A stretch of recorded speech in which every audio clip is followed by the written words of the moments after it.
So this is the guide to passing the writing section of the SOL for 11th graders. What this does is to kind of walk you through some tips and some tricks to make you a little bit more confident before you go in to take the test. First, one of the things that you need to know is that the English SOL actually has 3 parts. Writing, which is one test, has 2 parts, which is a multiple choice and an essay, and then later in May, you'll take the reading section. The important thing to know is that you have to pass both parts, both the writing and the reading, in order to pass, and a passing score is 400. Now, I know that sometimes we go into the SOLs thinking, oh, not another standardized test, but it's important to realize a couple of things. First of all, you have to pass the reading and the writing SOL in order to graduate. Second of all, a passing score on both parts, on the reading, which is 1 part, and the writing, which is 2 parts, passing scores on both of those will exempt you from your final exam in English class. And that's a nice thing to look forward to in June. One of the things that I'd also remind you about is that sometimes you just have to suck it up and do it. There is an Ironman triathlete by the name of Chris McCormick who goes by Macca, and his slogan when he does an Ironman race, which is swimming, biking, and then a marathon at the end, his slogan is embrace the suck. And again, sometimes even though it's not what we really want to do, we need to make sure we go into it with an attitude of positivity because it is important for graduation. Some of the small little things that you can do during the SOL seem silly, but they bear repeating. First of all, stay focused. It's so easy to let your mind wander. Remember, you're only going to be taking these tests, each section, for about an hour and a half. You can stay focused for an hour and a half. So again, make sure your mind doesn't wander too terribly far. Another thing that you should always do is to eliminate wrong answers. When you eliminate wrong answers, you make sure that you're going to pick or select the right one. So there are some that are distractors that you'll know immediately are not right. So again, just by eliminating them and narrowing down your choices, you're automatically going to increase your chances of passing. Another thing that sounds silly, but it's really important, is to make sure you pay attention to the question stems. Sometimes they'll ask you a question like, which one of these is not used? Or which one of these should not be used? Or all of these except. Watch those question stems. Those things can lead to wrong answers if you're not paying close attention. Make sure you read carefully. I know sometimes the passages can be boring, but again, they're looking for your ability to read and your ability to write well. So, in order to show them that you can do that and the skills that you've acquired over your high school career, make sure you're reading carefully, even if it's not the most interesting thing that you've ever read. Another thing is to make sure that you go back and reread sections. Remember, the SOL is untimed. Now, this doesn't mean that you should necessarily drag your feet, but just remember you don't have to rush. If you're not sure, go back, reread portions. Just simply by clicking the mouse, you can go back and reread sections again to ensure that you get the right answer. So those are just some little things that you can do, and sometimes people are only 1 or 2 questions away from passing. So they have to retake the whole test simply because they didn't pay attention to a couple of questions that would have bumped them to that 400 points. Don't be a 398. Make sure we get all the way to that passing score. Some of the questions, right, are going to give you words that you might not necessarily know, and that's okay. Don't get distracted. For example, in this question, they ask you about Lipizzaner horses, right? Lipizzaner horses are a pretty famous breed, but you might not necessarily know that word, and they're aware of that.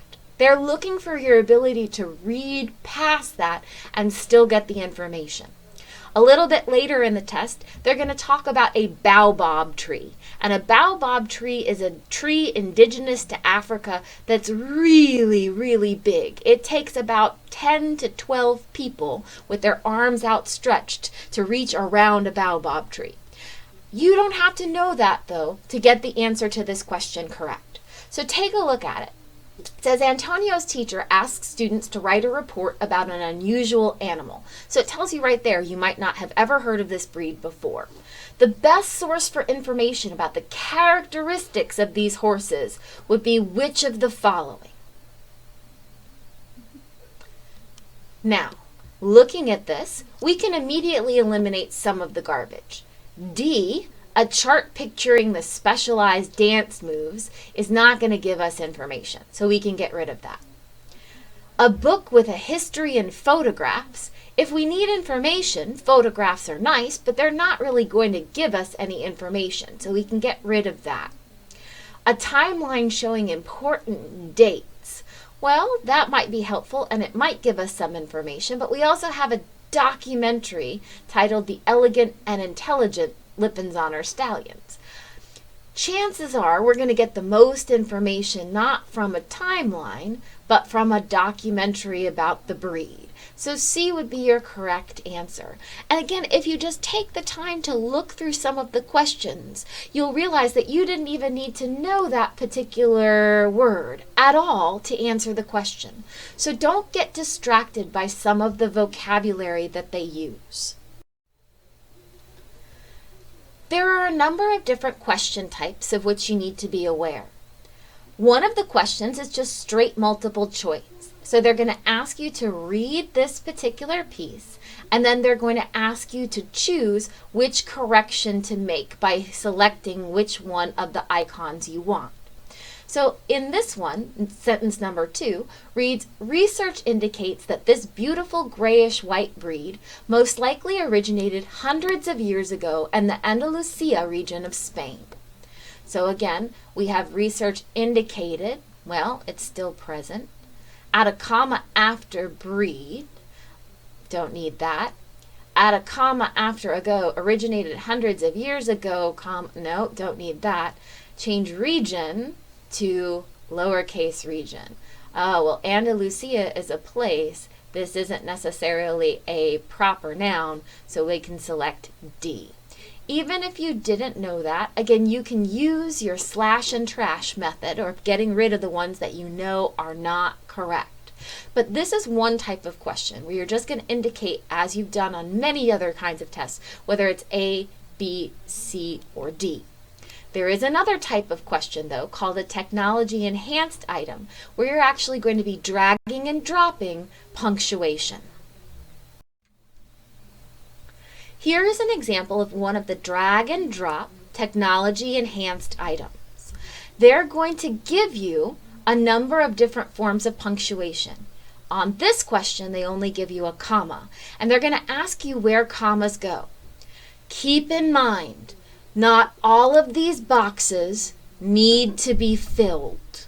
So don't put a comma in every box. We're only looking for things that require commas, right? So sometimes they'll give you commas and periods and other forms of punctuation. Only put them where they are needed in the sentence. One of the problems with technology enhanced items is that if you get one of the pieces wrong, the whole question is incorrect. So it says the Spanish riding school, a specialized training program for these talented horses, was created in 1572. So when we look at the sentence, we know the Spanish riding school is the subject of the sentence, so it wouldn't make sense to put a comma there. But then we have this little phrase in here that describes what the Spanish riding school is. So the Spanish riding school, a specialized training program for these talented horses, was created in 1572. I can take out that whole section that says a specialized training program for talented horses. That means that I'm going to need to drag that comma here, and I'm going to need to drag that comma there as well. So there's only 2 commas that are needed after all of these little blanks. So just one here and one here. So again, don't just randomly click on the items. Only the ones that need punctuation will use those particular items. So here's another example of the multiple choice kinds of questions. And there's lots of different types of things that they're going to ask about. One of the things that they're going to ask about is being concise. How can you say things in the shortest and most accurate way possible, right? So when they ask you to read sentence 5, the owner of the farm restricts access to keep it as undisturbed and as pure as possible. So I cannot name the cave, but I can say that it appears to be no more than a large hole in the ground. And then they ask you to read, right, and decide exactly how you should revise this. Remember, sometimes you're going to have to keep a short sentence. It's not always the longest sentence that's correct. So take a look at the questions, read through them, and decide to yourself which one you think is the best answer.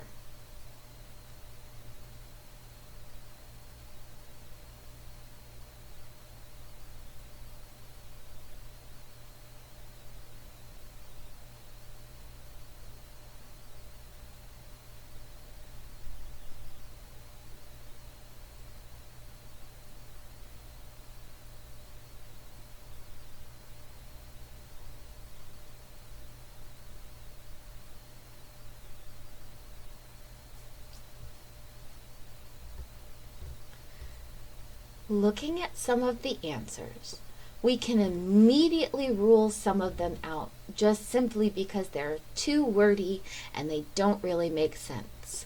So I can say that the cave, although I cannot name the cave because the owner of the farm restricts access to keep it pure, no, that one's definitely not going to work, right? So you should have chosen A. Although I cannot name the cave because the owner of the farm restricts access to keep it pure, it appears to be no more than a large hole in the ground. That is the shortest and the most precise way to say this.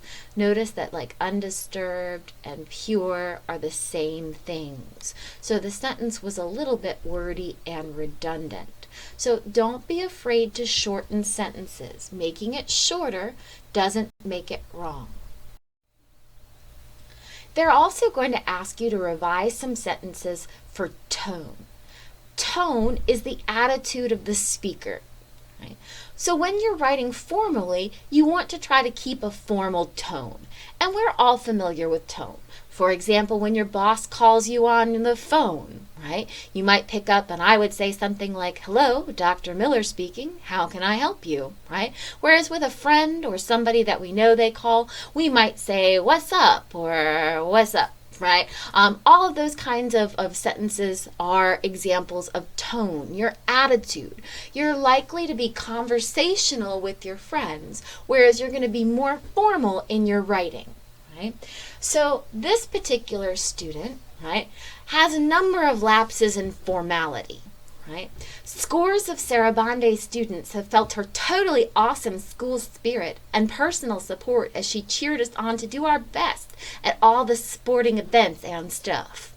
Okay, it doesn't take long to realize that totally awesome and stuff probably aren't going to help to develop a sense of you as a serious writer. Right? So when they ask you about tone, they're asking you in general to revise a sentence so that it sounds more professional. Right? So if you look at some of these answers, right, lots of students have felt her super spirit, right, when she would check out sporting events to cheer us on. Super and check out are not necessarily the most professional ways to phrase things.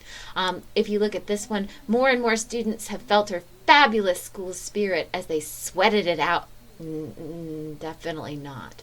Tons of, right? Really, literally tons, as she heaped on encouragement. still is not exactly going to sound professional, right? Generations of students have felt her school spirit and personal support as she inspired us to do our best during a sporting event or game. Obviously, choice D has the best wording here. They're going to ask you lots of questions about diction. Diction is your word choice, right? So diction is the way that you phrase something. So think about the difference between the car is messed up, right? Messed up is definitely not a very, very good word to use, versus the car is in ill repair. It means the same thing. One is just simply a little bit better than the other in terms of your diction or your word choice. So they ask you here, right, how could you make the diction, the word choice, a little bit better? So in other words, they put their messages in secret code, right? So when you do this, right, you are essentially taking something and then you're making it into a code. So we can get rid of developed. You're not really arranging it. What you're doing is you're translating your messages, right? You're translating them into a code. So put and translate here are the same thing. They just mean slightly different things and are a little bit, one is more sophisticated than the other. So they're going to ask you some questions that will ask you to replace a word with one that means the same thing, just sounds a little bit more sophisticated.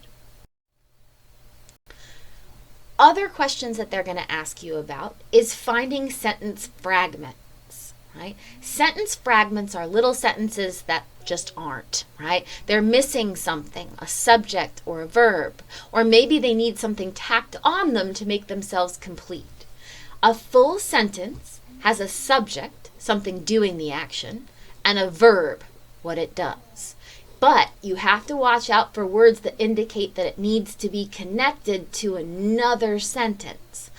Words like with, right, are here. With several hours to spare before dinner time, something happened. So this is not a complete sentence, right? With several hours to spare before dinner time, comma, I played Call of Duty. In that sentence, I, right, did what? Played what? Call of Duty. So that's a complete sentence. With means that this little piece can't stand alone. So you're looking for a subject, right, and a verb. You also have to work out those sentences that have things that mean that they have to be attached to another, right? So look at some of these. Wondered about those massive statues surrounding the mountain. Who wondered? If there's no subject, it's not complete. With several hours to spare before dinner time, we already said that this with means that it needs to be connected to something else. Today's topic of discussion deserves further attention. So today's topic of discussion is my noun. Today's topic deserves, there's my verb. All right, that one might work. Let's check out the others just to be sure. Still waiting on the others to return from their adventures. There needs to be something after that. Still waiting on the others to return for their adventures, comma, I sat down. Sheltering tourists from the sun, which seemed to grow larger. Again, we can see how that's missing something. So watch your sentences. Make sure they have subjects and verbs. Also, watch for things that indicate that it should be connected to another sentence. One of the big things that they're going to ask you about on the SOL, right, one of the biggest sections is the section on commas. They love to ask about commas. So just to review a few things, and I know your English teachers have taught more comma things, but just to review right before the test, there's a couple of specialized comma things that you should know. One of them that they're going to ask about is in a positive phrase. And I know that that's sort of a biggish word, but it's a really easy concept to get. And a positive phrase is a descriptor of something that you set off with commas. So here's an example. My brother, the craziest person I know, once drank a whole bottle of maple syrup. This sentence has an appositive phrase. See where there's the comma here and the comma here? My brother, the craziest person I know. This sentence part right here, the craziest person I know, modifies my brother. This is an appositive phrase. And we know that it needs commas because I can take it out and the sentence still reads as complete. My brother once drank a whole bottle of maple syrup. So my brother, comma, the craziest person I know, comma, once drank a whole bottle of maple syrup. Here's another example of an appositive phrase. The syrup, which was too rich and sweet, made him very sick, right? If I take out the appositive phrase, which was too rich and sweet, describes the syrup, I have the syrup made him very sick. So again, the girl in the red sweater, comma, the one who is insane, comma, will text you 12 times a day. So again, an appositive phrase is set off by commas. And you'll recognize them because, like I said, they describe something and they can be taken out and the sentence still makes sense. So here's an example of a sentence with an appositive phrase. Of course, this drink, which lacked processed sugar, tasted far less sweet than the root beer people drink today. Right? So here we have this drink, right, that's being modified. This drink, which lacked processed sugar, tasted far less sweet than the root beer people drink today. Right? So again, if we have a comma here with the appositive phrase, we're going to need a comma here as well. Right? So your choice is going to be C, to insert that comma after sugar. If you're not sure, just delete it and see if the sentence makes sense. Of course, this drink tasted far less sweet than the root beer people drink today. That makes sense. Therefore, it is an appositive phrase. And even if you don't remember that term, appositive phrase, just remember, if you can take it out of the sentence, right, then you're going to need those commas in there on both sides. Right. Another way to think about commas is that they indicate something that can be moved to the end of the sentence. So when we call something detachable, we mean that it can be picked up and moved to the back end of the sentence. Right? So here's a sentence with a comma. When I pass the SOL, Dr. Miller and Mrs. Vi will do dances of joy. Think of your comma as like a coat hanger. If you can take this little piece and move it to the back end of the sentence and it still makes sense, then you're going to need a comma to show that it's detachable. So let's see if we can do that. Dr. Miller and Mrs. Vi will do dances of joy when I pass the SOL.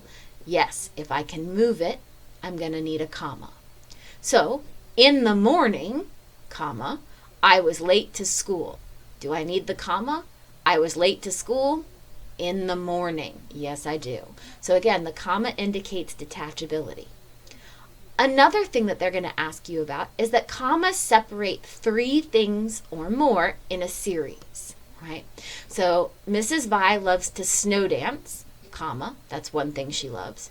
To hear about passing SOL scores, comma, and to show pictures of her dog.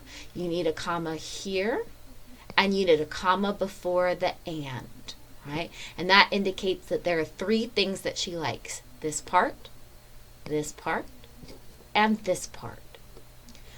The other time that you're going to use commas are with fanboys that connect sentences, right? Fanboys it's an acronym that stands for, and, nor, but, or, yet, and so. So look at this sentence. I am tired, right? That could stand as a sentence by itself. I hope I can nap before practice. That can also stand alone as a sentence. So here I have a comma with my fanboy. Okay? You have to make sure when you look at your fanboys, though, that they're connecting sentence parts. There's also fanboys that can work without commas, like this one. This one, right, is not going to need a comma like this. Peanut butter and jelly is a compound. It's two things. She dyed her hair blue and black, right? No comma is needed there. I like peanut butter and jelly. Peanut butter and jelly is one thing. If I said John and Sean went to the store, I don't need a comma there, right? They're not connecting sentence parts. This, rather, is a compound, right? It's two things. So pay attention with commas, right? Don't just look for the fanboys and put a comma in there because you think that they need one. So here is an example of a comma question, right? It says, write a letter that shares stories, memories, and appreciation. So we have three things in a series. Which one of these would be appropriate, right, for the three things in the series?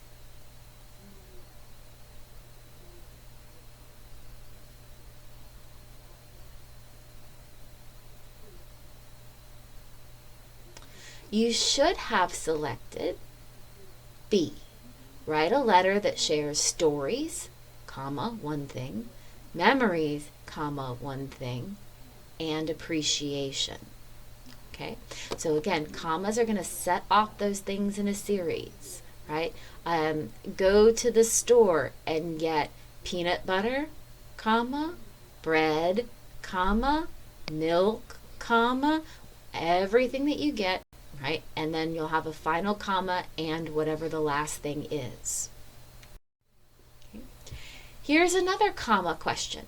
So again, they like commas, right? Remember, if we can move something, right, we're going to need to set it off.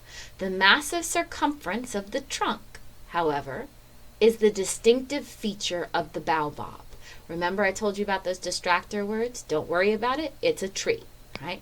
So the massive circumference of the trunk, however, right? Could we move however here to the back end of the sentence?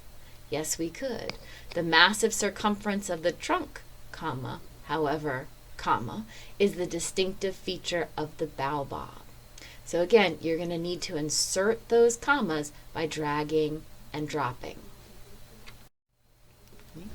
Here's another comma question. Right? Without this protection, trash or other pollutants could enter the local water supply. Think about natural pauses in the sentence as well as what we just went over with the comma rules. Without this protection, trash or other pollutants could enter the local water supply. Right? So, can I move it to the back end of the sentence? Without this protection, trash or other pollutants could enter the local water supply. Trash or other pollutants could enter the local water supply without this protection. Yes, so I'm going to need a comma there. But here I have a fanboy. Trash or other pollutants could enter the local water supply. Remember, in this case, it's not combining two sentences. It's trash or other stuff. That's a compound. I don't need a comma there. Right? And again, local water supply is one thing. I wouldn't need a comma there. Don't go crazy with the commas. Don't sprinkle them like salt. Think about them rationally and where they need to go. Sometimes they're going to ask you about other forms of punctuation as well. Semicolons go between two complete sentences. Right? So if you say, I went on Tumblr, semicolon, I spent 6 hours on that site, right? That would work. It goes between two complete sentences. So the semicolon is the one that you use on your phone if you're making a winky face. So the semicolon goes between two complete sentences. The colon, which is the two dots, sets off something in a list. So if I said, there's only one thing you know to pass the SOL, eat Girl Scout cookies, you need a colon there. It sets things off and acts as the verbal equivalent of ta-da, right? So I know what I'm going to be when I grow up, semicolon, or a colon rather, a doctor, right? So it says, how is every hike? right? The brochure recommends bringing the following items on every hike: a jacket, water, extra socks, a map, and signaling device. So we see they've got commas in a series, and that's good, but we've got a problem. They've got a semicolon here, and this is not a complete sentence, right? There's no verb in there. So we're setting things off, right? You have to bring the following things. So which form of punctuation are we going to use? In this one, you have no choice to make it grammatical. You have to use the colon because you're setting it off. Bring these things. So if your teacher tells you there's only one thing you need to know to pass my class, bribe me. And again, think about it as being the 2 dots of the colon, right? Another thing that they're going to ask you about on the SOL is parallelism. Parallelism is when your verbs all match. They're all the same. Just like parallel lines in a math class are the same, right? They don't touch because they run the same way. Parallelism means your verbs, right, or in certain cases, other things have to be exactly the same. So, for example, I like running, swimming, and playing baseball. Running, swimming, and playing are all the same, right? You couldn't say, I like running, to play cards, and doing puzzles. If you like running, you don't like to play cards. You like running, playing cards, and doing puzzles. They all have to match, right? So here's an example. As the head of the SIS, Friedman became interested in incorporating technology as a way to compile and to produce codes, right? So to compile and to produce codes. Those are parallel, right? As a way to be compiling and producing codes, right? As a way of compiling and to produce, we know that one is not right. As a way to compile and producing, we know that those are incorrect, right? So as a way to compile and produce codes would be correct, right? They're exactly the same. So watch those little things. That's what they're looking for, is that they match. They're all the same. One of the other sections on the SOL is about research. And as you answer these questions, think about reliability and think about accuracy. What site are you going to go to get this information? So the question asks you which search result would provide the most reliable information about the pygmy mouse lemur's effect by its environment, right? So we have cutie animals on sale at Rare Pet World. Right? Remember our slash and trash. That has absolutely nothing to do with the environment of a pygmy mouse. So that's going to be a no. Favorite animal of the week. Does that have anything to do with a pygmy mouse's environment? No. Right? Behavior of pygmy mouse lemurs. Well, that's a maybe, but it doesn't really say anything about its environment. All right, this one, the pygmy mouse lemur lives in Madagascar. Aha. So we finally found out about its environment. We also find out that it's on the endangered species. So how is it affected by its environment? Oh, it's endangered. And then we have images. All right, that's not going to give us any research at all. So just by process of elimination, since this is the only one that mentions the environment, right? And again, this is a reliable site because it's the research center at a university, right? So we know that that one is going to be the most reliable. So again, think about the question, right, as well as reliability. Which one is going to be the best and provide the most accurate information? So these are just a few of the things that you can pay attention to earn those few extra points to make sure that you get that 400 score and that you pass those SOLs so you don't have to retake and retest. Right? So just as a final reminder, slash and trash. Go through and eliminate the ones that you know just aren't right. That'll help you narrow it down. You should never be in a position where you don't know, right, any of the ones that are wrong. There should be at least one or two that stand out to you that you go, nope, those ones can't be right. So just by eliminating those, you're getting a better percentage chance of getting the answer right. Sounds stupid, but again, reread the question. Sometimes we get tired of staring at a computer screen, and so we don't read the question carefully. Remember, if you don't read a question carefully and you miss too many of them, you're going to have to do this all over again. So just take the time. Do it right the first time. Read the question. Read slowly. Remember, the test is untimed. This is not a race. You have to keep the test open and in front of you for a length of time that's specified by the state. Even if you rush through, you're going to be required to sit there with the test open. So there's no gold star for getting done quickly. Take your time. If you take your time, you might end up actually saving time because you don't have to retest. Also, make sure you pay attention to the question. Watch for ones that are not, right? Which one of the following is not, or all of these are true except, because if you haven't read the question carefully, it'll lead to an easy boo-boo.